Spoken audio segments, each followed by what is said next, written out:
Everyone, welcome back to Molo Chess channel. In today's video, we're gonna play a rapid chess speedrun. This is episode 3, and I have already played two black in the first two episodes, so I hope we can get a white today. So without further ado, let's get started. Okay, finally we got a white now, so let's start with the move, like d4. Okay, maybe I opponent pre-move this move e5, and this move is called Englund Gambit because we can easily take this pawn. There's no way not to take this pawn. Okay, he lead this one. He try to gambit another pawn to give a very quick development. So we can upset this gambit, or we can just ignore, let him take, and then we can trade the pieces.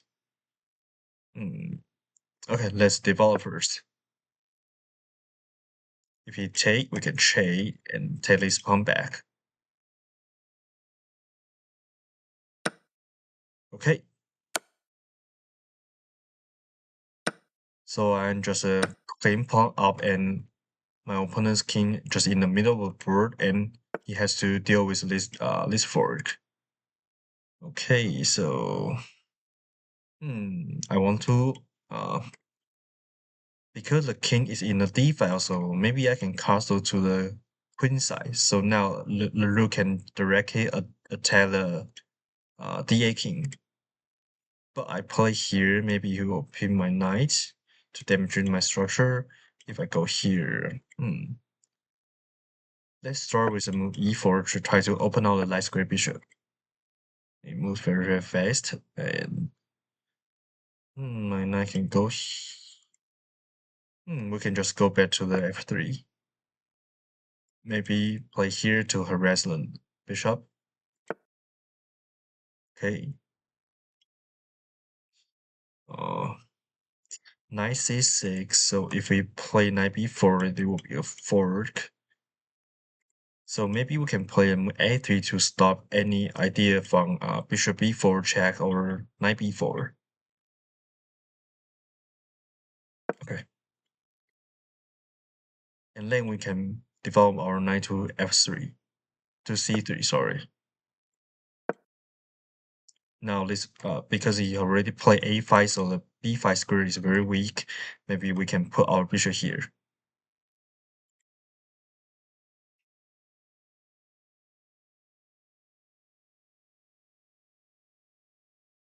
It's a very stable position, and I have already been a pawn up. So just develop and trade some pieces. Go here. Okay, let's develop our light square bishop. Maybe castle next move, or maybe we can castle this side. Or maybe we don't castle, can play king e2 because it's a queenless middle game. So my king is relatively safe in the middle of the board. Okay, play here. Okay, if we don't take, it will damage our structure. Actually, I don't mind to use get this double pawn because you can push to trade this pawn, and we have open file, and we have already a pawn up, so I don't mind trade. I can trade on my I can trade now, of course. Let's think. Okay,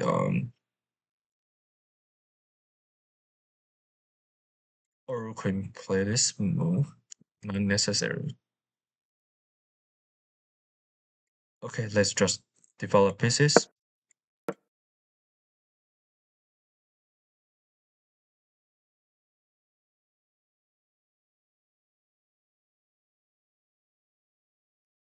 It's a set pre-move, so we can pre-move this move. Oh, it didn't take. Okay. Okay, let's draw our bishop back to e2. Okay. Yeah, maybe I should trade because now got this move. Yeah, I have to give out my light square bishop. Yeah, maybe this move is inaccuracy. I should trade first and then draw my bishop back. Oh, now I try to explain on the queen side. So let's try this knight and maybe play f4 on next move, or we can castle to bring our rook joy into the game. Oh, you choose to play this one. It's a little bit weird because this pawn now become a very weak pawn. So let's castle. Uh, I guess he'll play in c7. Try to connect in this rook. Oh, didn't play. So this is a check. It's three pieces.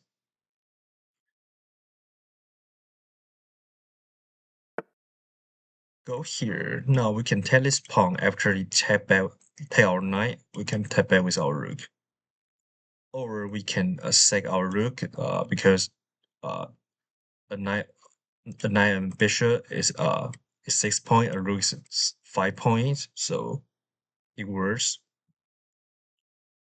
Or we can. I really like my rook here, so maybe we take this pawn and tap back with a rook. Still, we can get another pawn, another 2 pawns. Okay. So now we're cleaning 3 pawn out, and we got a very active rooks, and we can bring another rook into the game by playing this move. So he's threatening to take on e4. Let's play f3 to restrict this knight. The light square bishop should be maybe below to here. We try to open our position. I don't afraid. And this is a pre-free pawn also, but after I take, it go here. But I can trade first and then guard this pawn. So this is a free pawn. Let's take. I appreciate it.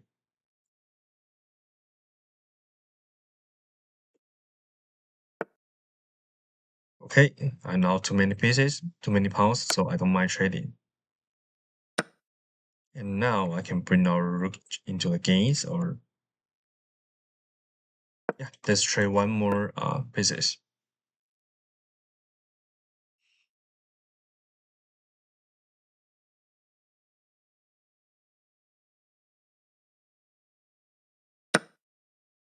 Okay, our 4 pawns now, so it's a easy win. Just try not get white not get blast on counterplay. So this pawn is weak. I can go here. Although this pawn will become weak, I can play rook c3 to guard this pawn and bring on another rook into the games. Okay, um,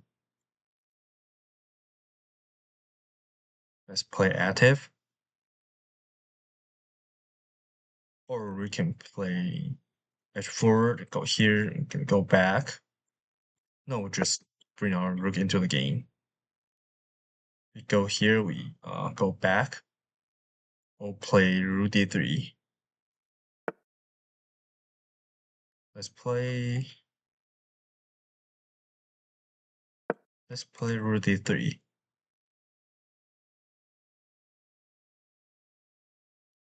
I can slowly bring my king into the game and use the king to guard this pawn so I can free our rook. My king is a little bit inactive now.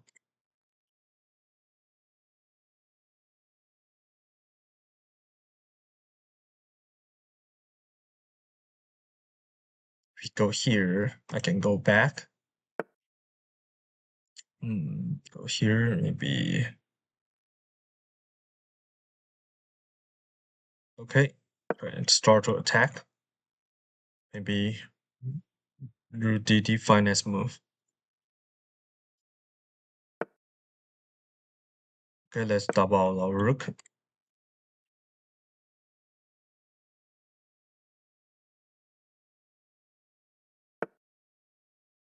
Okay, we can trade or take another pawn. Okay, let's take one more pawn. No reason not to take a free pawn, and we can win the sixth pawn. Okay. So the strategy is very easy. We try to create a. We have already have a pass pawn. Just try to push the p and certain promotion. And there's really no infiltrate on this. Okay, it resigned. Game over. Okay, let's analysis this game. Okay, 1 second, you guys. Um,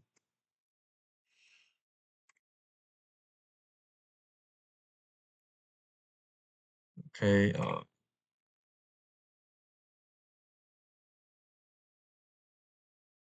okay, I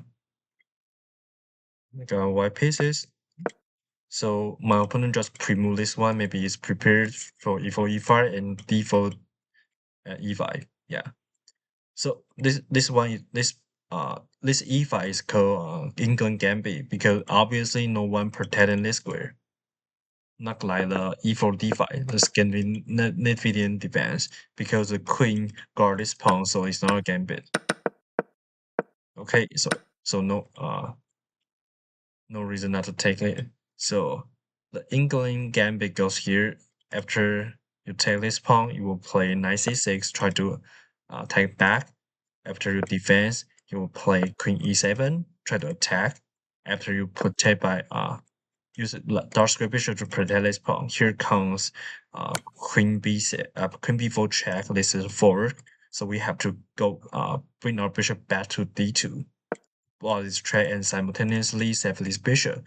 So after it will take on b2, but this actually he moved the queen multiple times in the opening, so it's not a good sign. So now our a1 rook is hanging. We just develop pieces and play rook b1 next turn, and the main line goes here. Bishop b4, try to win the pieces. So after bishop b4, we will play rook b1, attack the queen. The only square for the queen is here. After we play rook b3, queen a5, we save our knight with a rook, and now we can play the move like e4, try to open out the scope for the bishop, and then castle next turn. So now the material is equal, but we got more space on the center of the board, and we got very quick development and an open file. So it's really terrible for Black to play this Gambit. And recently, this Gambit, after you play England Gambit, you will play d6. It's another Gambit. So the idea is to, after you take, you will develop pieces very quickly. Although Black has already Gambit a pawn, but it got quick development. So the engine say is very great advantage for white, but actually it's a little bit dangerous because you have to white black's playing is very easy. For example, you want to bring the knight out, castle, bring the knight out, bring the bishop out, and try to attack your inside. So, or we can just ignore this trade by playing the move like knight f3, and this many people will just take here because a pawn is a pawn, but so the black have already prepared for this position. So my recommendation is to play knight f3. If he take, you will go into this middle game, and it just the position of the king is terrible because this pawn is weak. So you have to play bishop e6 to guard this pawn, and we have already a clean come up, pawn up, and very easy playing. Just try to develop and training pieces. And if it doesn't take, you just leave here, and maybe he don't know what the next move next because the knight cannot go through a f6 square. Maybe the most natural move will be knight c6. Then we can just play d4, just try to turn back this pawn. Although it's not a best move, but we can avoid the gambit lines. After trade, you have to tap back with king, or you will lose a pawn, and then we develop bishop to c4. So the material now is equal, but white got a very good position. It's a way to play. Anyway, the game continue with after trade with trade queen and take the pawn on e5. So after bishop e6, I want to castle king side to attack this queen, attack this king, but after I play knight c3, I am worried about this move. Oh, so let's pin our knight and try to damage our structure. If I go here, this look a little bit ugly, although it's definitely playable because we got an open b file and we got a bishop pair. Or we can play this to try to guard this knight and then castle next move. This definitely playable, but I try to control center first with e4. So play f3 because get the knight out of the center and then develop. So I can play bishop here to castle, but I'm worried about this threat. For example, here he will go knight b4. When the queen is out of the board, you always watch this threat. Knight can go to c2 to forking the king and the rook. So I just play a3 first to prevent this idea and the bishop b4 idea, and then we can develop our knight to c3. So if play a5 is not a good move. I guess you try to get more space on the king side, but this move will weakening this square. So if we play here, our bishop don't have the good square of c4 and b5. So this move just give me a square available for the bishop. So the best move here, I believe, is just castle. I try to develop and manually castle. For example, like here, and then king dot to the f7 square and centralize his rook. I believe it's the best plan for black. So I can just develop after he bring the bishop out. I can bring another bishop to the b5. He played this move. So I can just play knight takes knight, but you will centralize the bishop. The bishop is really annoying on this diagonal and very strong. So I don't like this move. Or we can play here to damage the structure, but it's not necessary to play like this. And also, I don't worry about the trade. For example, after I play here, after the trade, we got an open G file for a rook, so we can target this pawn. And these double pawns stand together. I can play f4 and then maybe e5 to trade the weakness. I can put my king to e2. I can centralize our rook, and I already a pawn out, so I don't mind trading. So we don't afraid of double this pawn. And also because it's a queenless middle game, so the king stay in the center of the board doesn't matter. It's very safe. So, but I'm worried about this move. Knight to c4 is I think it's the strongest move of a black. After you play this, you can play knight c6. Knight c4 to target this pawn and target our bishop. So if I castle here, maybe he have to guard this bishop first, and then maybe I will play moonlight bishop here. But now the knight is very active. I don't like it. And if I want to so maybe sometimes I have to trade, but you give by a very powerful bishop pair. So maybe I should trade on this turn. It's more accurate move. But my opponent replied with a move b5, so just give me the opportunity to take on e5. And after this, I'm thinking about by playing f4. If we trade, We don't care. We can occupy the open file with our rook. We can push the P and try to create a pass pawn on the E file. That's the idea. But shockingly, he played with the F takes E5. And maybe he wants a square for a knight, but it will isolate this pawn, so this pawn will become a weakness also.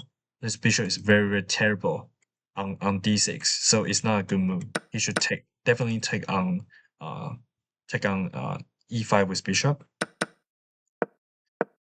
So after I trade, just castle to target this pawn, target this bishop. So he have to play like this, and then game continues. Okay. But my opponent blunder with the move b4. He forget about I can take this bishop. So after take, go here. My original idea is to take on this move because the rook is a 5 point and 2 pieces, a knight and a bishop is 6 point. And in the end game, the 2 pieces is always stronger than a rook. So we can just, after take, I can play knight a4 or just trade and play like, I don't know, maybe not to trade, just play knight f4, try to go to knight c5. And this definitely is a winning position for white. But I like to more cleanest way to just take this pawn. After you trade, we just clean 2 pawns off. And we got a very active rook.